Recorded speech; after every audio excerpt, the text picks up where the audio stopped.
ലോകസമാധാനത്തിനായി നിരന്തരം അഭ്യർത്ഥന നടത്തുന്ന ഫ്രാൻസിസ് പാപ്പ ഇക്കഴിഞ്ഞ ദിവസം നടത്തിയ ആഹ്വാനം ഏവരെയും കണ്ണീരിലാഴ്ത്തി.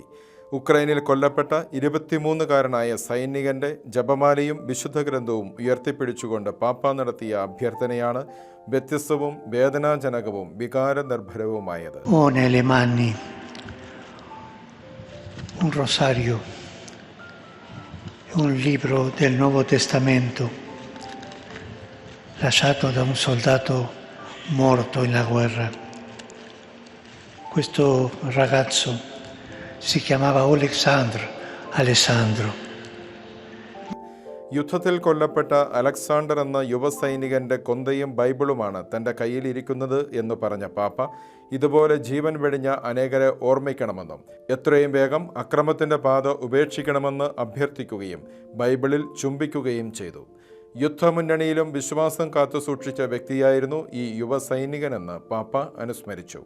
സൈനികന്റെ ബൈബിളിൽ 130 സങ്കീർത്തനം അടിവരയിട്ടിരുന്നതും പാപ്പ പ്രത്യേകം എടുത്തു പറഞ്ഞു.